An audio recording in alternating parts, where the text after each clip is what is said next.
Hi guys, it's Rob from Royal Balls. Clutch 1 has all shed out, so it's time to have another look at them. All the IDs were correct, so no changes there, and there are only 6 snakes. So we'll take a look at clutch number 2, which hasn't shed, and have a look then at clutch number 1, which has, and I'll show you the difference in the behaviour of the baby snakes. Now is the right time to set them up individually. So I'll walk you through the setup, how I set up my snakes in their individual tubs and the reasons why I do so. So let's have a look. So this is clutch number 2 and the babies have not shed out yet, and you'll notice that they're all clumped together in a big pile, and I'm not 100% sure why they do this, but all clutches do this. It's probably for mutual protection, but also micro-environmental control, because their bodies trap humidity within this pile of snakes and it helps them to shed for the first time. So this is the clutch that hasn't shed. Let's have a look at clutch number 1, which actually shed out a few days ago. Okay, so this is clutch number 1, and these babies all have finished shedding out, and you'll notice that they're not clumped so tightly together anymore, and that we've got one baby here that's actually moved right off to one side.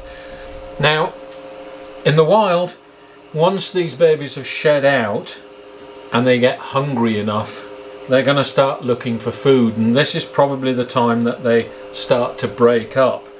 So it would be natural at this stage of their lives in the wild for them to go their own separate ways, and so what we're going to do now is to set them up individually.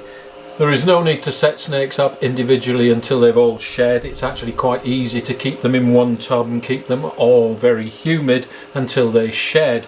But once they get to this stage and they do start to break up and start to look for food, we can set them up individually, and it's far easier to monitor which ones have eaten if you split them up. They don't actually fight, so there's no rush to do this, and I'm not going to feed these babies until the weekend, which is several days away. So I'm going to give them a good week after they've shed before I attempt to feed them for the first time. Let them get hungry, and success rate is usually much higher. So you can see the difference after these snakes have shed versus before they've shed. Now is the right time to split them up and set them up individually. I do put my snakes into a tub after they've hatched on wet tissue paper. Many people actually keep them in the incubator.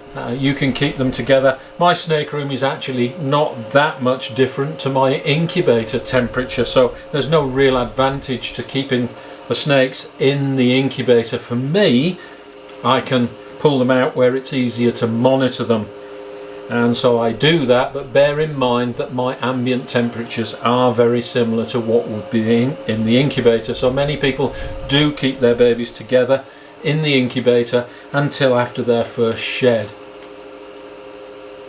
You can see how some of the babies are actually now starting to get quite active, and they do move away from each other. So again, another indication that these guys are ready for setting up individually. Let's just take a look at the clutch. If you remember, this was a 66% POS het albino, 66% POS het clown to a banana clown het albino, and we did get one albino, but this is not a clown, it's just a straight albino. So mum did prove out to be het albino, but not het for clown. So this is the one albino, this is a male, and we suspect that this is an albino banana. The head stamp is a little bit different to a normal albino, and you can see on the patterning here we have alien heads with double keyholes, which is very, very similar, very, very reminiscent of the alien heads on this single banana. So we got one banana and one albino banana, and these are both males. The male is a banana male maker, and so that's not surprising. So one albino banana and one banana. And for normals, these are all 100% het for clown and 66% het for albino, because the albino side of things was a het to het pairing and Mum did prove out to be het albino. Dad was a visual clown, so all het for clown and 66% possible het for albino, and all 4 of these are females. They are females because they are not banana. So when Dad passed his genetic code along, anything that was not banana received an X chromosome, so the non-bananas are all females. Okay, so that's the clutch, and we're going to set them up individually. I'll show you how I do that for my setup. They are hatched underground. Ball pythons lay their eggs underground in burrows, so these guys like tight dark spaces, so I'm going to set them up individually in quite small tubs, and we'll upgrade them as they grow. Small tubs, much easier to get them eating than larger tubs. These guys can be put into larger tubs, but they need hides and a lot of clutter to make them feel safe and secure. I find it's just much easier to keep them in a small tub initially. So let's get these little babies set up. I use a Daiso shoebox. These cost $5 from Daiso, and I just perforate the ends just to put some ventilation holes in there. And the setup is simplicity itself. I use paper substrate as always for all of my snakes, and there is just a water bowl in there, and the baby snakes feel most secure and are easier to get eating in a small tub. I have tried in larger tubs and I always revert to smaller tubs until my babies are established and get eating. If they refuse to eat a few times in this tub, I will provide them with a small hide that sits in there, just to give them that little bit of extra security. I'm going to try it without first, because if I can get the babies established without a hide, they will not need a hide in future. So I use the hide only if the babies don't eat. I've made labels for each of the tubs, and we have identified all of these snakes, so the labels go on the tubs so I know what they are. So let's get these things set up. So each of the tubs now has a label for each individual snake, what it is, when it hatched, and what clutch it was from. The clutch it was from is a cross-reference so that I can go into my clutch book and double check the details on here if I need any extra detail. So the baby snakes do now need water, so I'll just top up the water bowls for each of them.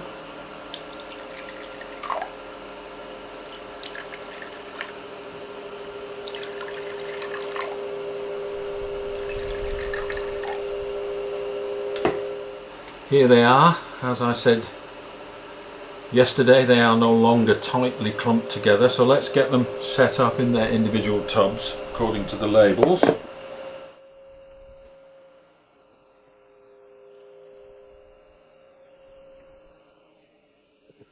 This is the clutch card, and that goes into my filing system. I do not throw it away, it's filed. So there they are, each of them set up in their individual tubs, and as an extra security I'm going to use these little paper clips on the latch for each tub.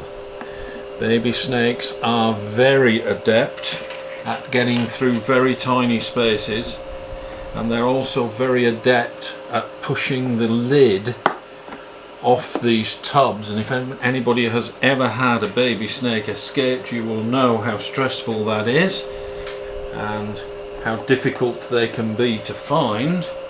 So since I started using these clips on the tubs, I have never had a baby snake escape. Okay, simplicity itself. So these are now going to go into a rack or on top of one of my grow on racks, and I'll just stack them one on top of the other, so they'll end up looking like that in the rack system. And this setup is simplicity itself. It's very economical on space, and as I have said, I have tried hatchlings in bigger tubs thinking it may be better for them. They do far better in these smaller tubs and eat much more easily in the smaller tubs. Alright guys, so all of that clutch did eat, first time of asking, all 6 of them on their first offering, and this is what I fed them. This is what I call a hopper rat. The eyes are open. It's got plenty of fur, which means the scent is good. It has fur so it stays warm, and because its eyes are open, it's also a little bit active and moves around quite a bit. So this combines all of the triggers needed to get your snake eating. And this cute little fella here is going to go back into one of my rat tubs with my females so he can continue to grow. But I do not start the majority of my baby snakes on mice. There is no reason to do that. If you do this right, they will take rats from the get-go and they will eat rats for the rest of their lives. Feeding them mice can sometimes make it difficult to get them to switch to rats. If you can get them started on rats, that is by far the most preferable method. Only if a baby refuses to eat rats for several weeks in a row will I offer it a mouse. If I end up having to assist feed, I also assist feed baby mice. A rat has a much blunter face than a mouse does. A mouse has a more pointed snout, which makes it easier to shove down the throat of your ball python if you're assist feeding. Okay, so this cute little fella is what all of those baby snakes ate first time of asking. So they've all had their first meals. Now, this first clutch was a test of a female who was a 66% possible het clown, 66% possible het albino. And I'm going to talk a little bit using this clutch as an example of what breeders should be looking for when they're buying POS hets. We'll look at how we use POS hets in our projects as opposed to 100% hets, and I'll offer some advice when we buy these things. And wouldn't you know it, one of these normals, one of these 4 normals is actually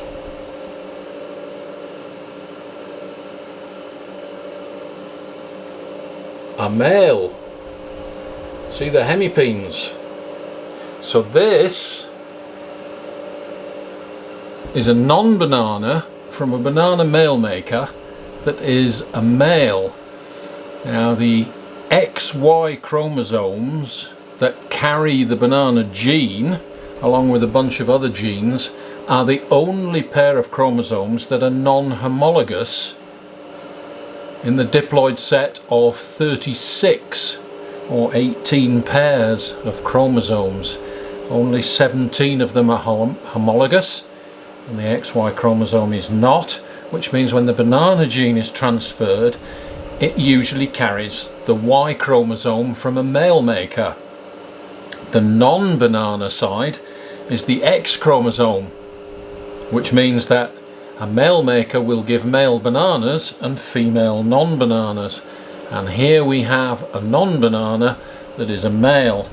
How unfortunate that this rare crossover event has meant that I got a male normal and not a banana female.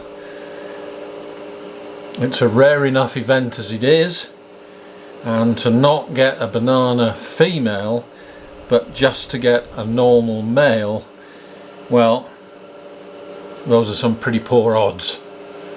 Okay guys, so one of these normals did actually turn out to be a male. Alright guys, this was a double recessive project, and you will see that we did get an albino, but we did not get clowns, which means that since I used a visual clown, everything is 100% het for clown.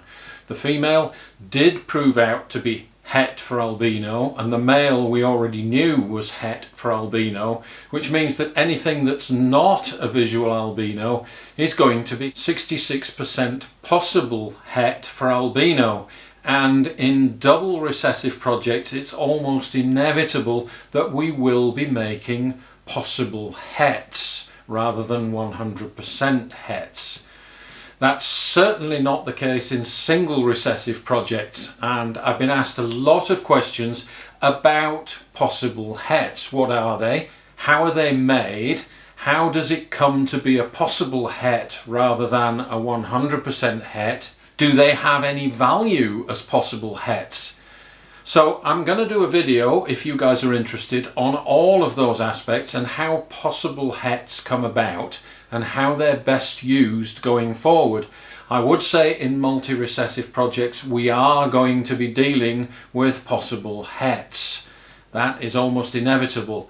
But in single recessive projects, certainly not. We do not on purpose produce possible hets when we're looking at single recessives. That's best avoided, and single recessive projects with possible hets probably don't add any value to the snake, and I'm going to talk about that aspect as well. So drop down in the comments below and give me a steer on what you would like to see or hear in terms of possible hets versus 100% hets. Now, this clutch was also interesting from a different perspective.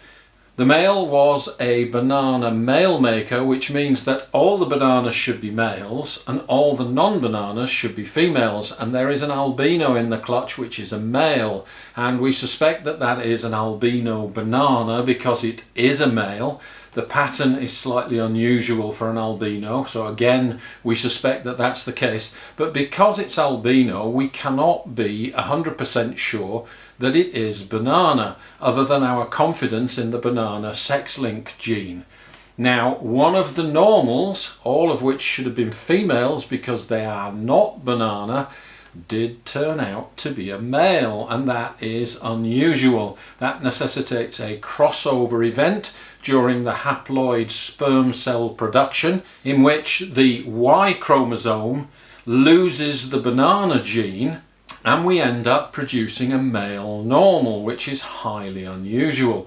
That is a crossover event which has never happened to me in all my years of breeding until this clutch. How unfortunate that I ended up with a male normal and not a female banana. That's the name of the game, those are the odds, and yes, we did get a male normal. Watch out for the next video on possible hets, what they are, do they have a value, and how do we use them. And also clutch number 2, my blackhead clutch is shedding out, so we'll be taking a look at that, and there are some awesome blackhead combos in that clutch. So thanks for watching, don't forget to share, like and subscribe, and we'll see you next time.